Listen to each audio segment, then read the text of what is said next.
చరిత్ర, సంస్కృతిని బోధించని స్కూల్లో చదివి ఇంజనీరింగ్ పూర్తి చేసి చరిత్ర అంటే తెలియకుండా పెరిగిన మన 90% యువతకి ఈ బాధ ఏమర్థమవుతుంది? అసలు మన యువతకి మన చరిత్రను బోధిస్తున్నామా? ద్రవిడులు, ఆర్యులు అంటే మన యువతకి తెలుసా? ద్రావిడ సంస్కృతి, నాగరికత గురించి మనమెప్పుడో మర్చిపోయాం.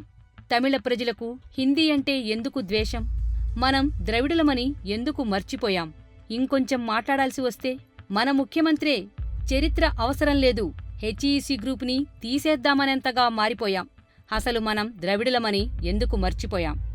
ఆర్యులు సంచారజాతులుగా ఉన్నప్పుడే మనం హరప్ప, మొహంజదారో వంటి పట్టణాలు నిర్మించుకుని పట్టణ నాగరికతను ప్రపంచానికి పరిచయం చేశాం. తరువాత ఉత్తర దిక్కు నుండి వచ్చిన సంచారజాతులు అంటే ఆర్యుల దురాక్రమణ మూలంగా మనం దక్షిణాదికి గెంటివేయపడ్డాం. సింధూ నది పరివాహక ప్రాంతంలో ఉన్న మనం ఆర్యుల దాడులతో వింధ్య, సాత్పుర పర్వతాలు దాటుకుని దక్షిణ భారతదేశంలో స్థిరపడ్డాం.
అప్పటినుండి మనపై సాగిన దురాక్రమణ వాసనలు ఇంకా పోలేదు.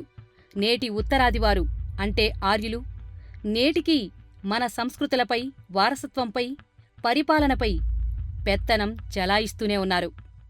కాని తమిళదేశం ఒక్కటి మాత్రమే వారికి ఎదురెడ్డి నిలిచి వారి భాషను, సంస్కృతిని కాపాడుకున్నారు.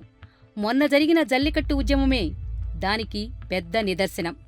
వారు తమ సంస్కృతి, భాషలపై ఎంత మక్కువ అంటే సుప్రీంకోర్టు తీర్పులను సైతం ధిక్కరించేంత, కేంద్ర ప్రభుత్వం మెడలు వంచి ఆర్డినెన్స్ తీసుకొని వచ్చేంత.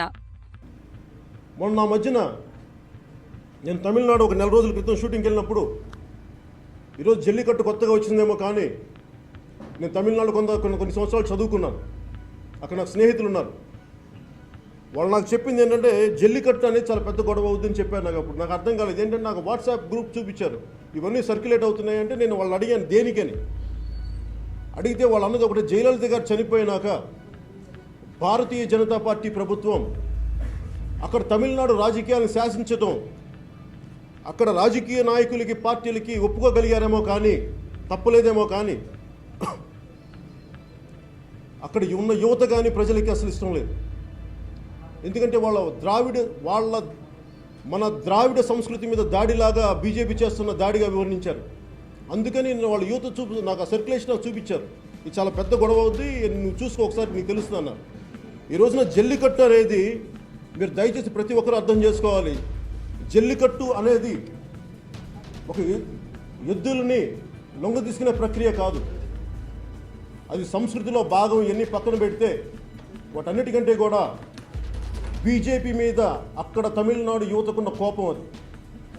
వాళ్ళు అలా చూపించారు బయటకు వచ్చి. వాళ్ళ నాయకులు వాళ్ళకి మద్దతు పలకలేకపోతుంటే, బీజేపీని ఎదిరించలేకపోతుంటే, తమిళనాడు రాజకీయాలను వాళ్ళు శాసిస్తుంటే ఆ కోపంతో వాళ్ళు బయటకు వచ్చారు. జల్లికట్టుని అలాగ చూడాలి, అది నిజంగా అర్థం చేసుకునే వాళ్ళకి అదే అని అర్థమవుతుంది.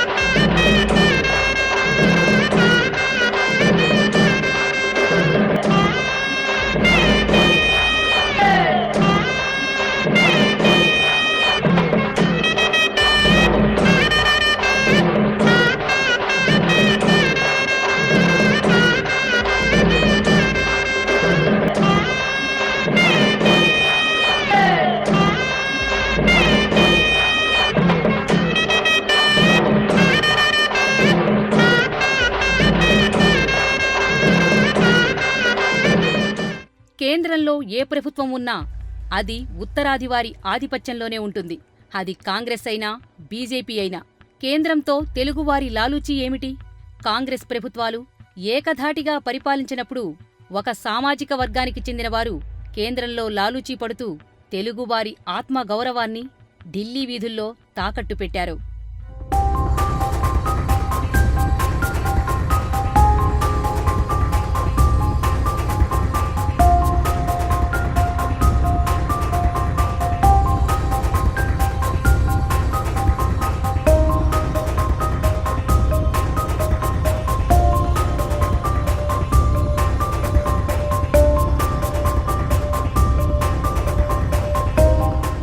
అప్పుడు ఎన్టీఆర్ గారు కాంగ్రెస్ను చిత్తు చేసి తెలుగువాడి పౌరుషం రుచిచూపి దక్షిణ భారత రాజకీయాల్లో నూతన అధ్యాయం మొదలుపెట్టారు. తెలుగు జనతకు వందనం, తెలుగు యువతకు అభినందనం, తెలుగు మమతకు అభివాదనం, తెలుగు జాతికి శుభాభినందనం. హరిజన గిరిజన దళిత వర్గాలు ఊడేల్లో అడవుల్లో గుడిసెల్లో మగ్గిపోతూ ఉంటే చూచి భరించలేక వెనకబడిన తరగతులు ఇంకా ఇంకా అట్టడుగుకు తొక్కివేయబడుతుంటే సహించలేక జనాభాలో సగమున్న ఆడబడుచులు అన్యాయమవుతుంటే ఓరిని పట్టలేక రాజకీయం భ్రష్టమై వ్యాపారాత్మకమై దగాకోరు విధానమై ఆంధ్ర ఆత్మాభిమానం చంపుతూ ఉంటే గుండె బద్దలై మనసు వికలమై ఓరిని పట్టలేక మీకోసం వచ్చాను.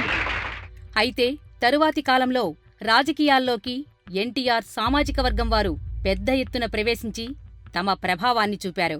ఎన్టీఆర్ తర్వాత తరం తెలుగువారి ఆత్మాభిమానం, గౌరవాలను పక్కనపెట్టి రాజకీయాలను వ్యాపారమయం చేశారు.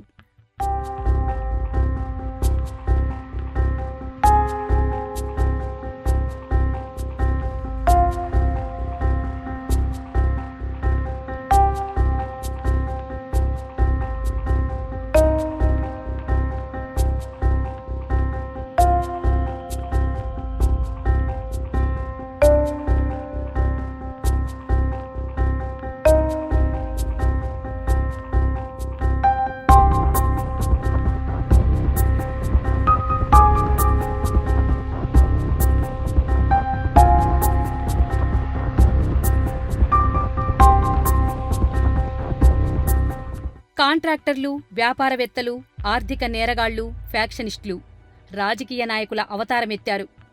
వ్యాపార లావాదేవీలు, కాంట్రాక్ట్ల కోసం వీరు చేసిన అవినీతి, కుంభకోణాలు, సీబీఐ కేసుల నుండి తప్పించుకునేందుకు కేంద్రం ముందు అంటే ఉత్తరాది నాయకత్వం ముందు మోకరిల్లాల్సి వచ్చింది.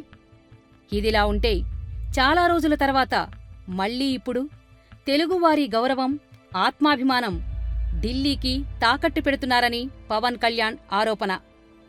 అందుకే అతను అవకాశవాద రాజకీయాలను, రాజకీయ వ్యాపారులను, ఉత్తరాది నాయకుల పెత్తనాన్ని ధిక్కరిస్తున్నారని రాజకీయ విశ్లేషకుల అభిప్రాయం. దయచేసి దీన్ని మీరు చేయనప్పుడు మీరు Lee Kuan Yew, Singapore ex premier, late ex premier లాంటి ఆయన ఆధ్వర్యంలో నిర్మించిన సింగపూర్ లాంటి దేశాన్ని నేను నిర్మిస్తాను, రాజధాని నిర్మిస్తానని చెప్పి ఈ రోజున మీరు ఎలాంటి వ్యక్తులను పక్కన పెట్టుకున్నారు? సుజనా చౌదరి గారు లాంటి వ్యక్తుల్ని. నాకు వీరందరూ వ్యక్తిగతంగా నాకు అందరూ పరిచయం ఉంది. సుజనా చౌదరి గారు కానీ, రాయపాటి సాంబశివరావు గారిని, నాకు వాళ్ళందరి మీద గౌరవం ఉంది. వాళ్ళు ఎవరు నాకు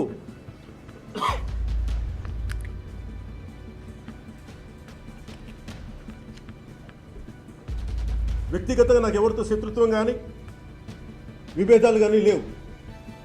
కానీ ప్రజా సమస్యలకి ప్రజల పక్షాన్ని నిలబడటానికి నేను సొంత కుటుంబంతో, సొంత అన్నయ్యతో కూడా నేను విభేదించి వచ్చిన వాడిని. అలాంటిది మీకున్న పరిచయమో, స్నేహమో, కలిసి ప్రయాణం చేసామో దాన్ని విభేదించి బయటికి రావడానికి నాకు పెద్ద ఇబ్బంది ఏం లేదు. దాని గురించి వెనక్కి కూడా ఆలోచించను. మీకు నాకు ఉన్నది ఒక కామన్ ఎజెండా, ప్రజలకి పనిచేయడం, కలిసి పనిచేయడం అనేది. అది జరగనప్పుడు నేను ఎందుకు మీ పక్షం ఉండాలి? ఒకసారి మీరు నాకు చెప్పాల్సిన అవసరం ఉంది. నాకు కాకపోయిన ప్రజలకు చెప్పాల్సిన అవసరం ఉంది.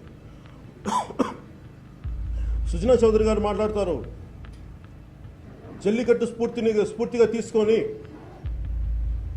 మీరు కోళ్ల పందాలు, పందుల పందాలు ఆడుకోమని చెప్పి. ఇదేనండి మీరు మాట్లాడే మాటలు? ఇన్ని కోట్ల మంది మనోభావాలు మీరు కించపరుస్తున్నట్టు కాదా? మరి మీరు ఏ స్ఫూర్తి తీసుకొని మరి బ్యాంకులకి మీరు రుణాలు ఎగ్గొట్టారో చెప్పండి. మీకు ఎవరు స్ఫూర్తి దానికి? ఆ మాట నేను మాట్లాడితే మీకు ఎలా ఉంటుంది?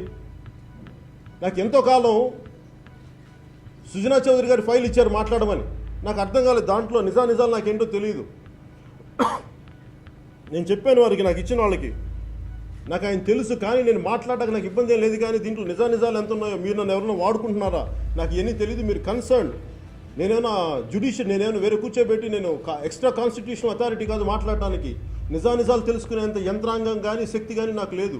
మీరు కన్సర్న్ డిపార్ట్మెంట్స్కి వెళ్ళినంటే మీరు తర్వాత వెళ్ళి మరి సిబిఐలో ఉందేంటో నాకు తెలియదు. కానీ మరి ఏ స్ఫూర్తి తీసుకొని సుజనా చౌదరి గారు మీరు బ్యాంకులకి రుణాలు మీరు తీసుకొని కూడా మీరు దాన్ని ఎందుకు మీరు పే చేయలేకపోయారు? దాని ఈరోజు ప్రైజ్ ఎవరు పే చేస్తారు?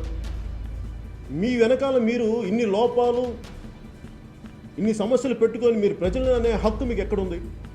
మీరు చేతనైతే స్పెషల్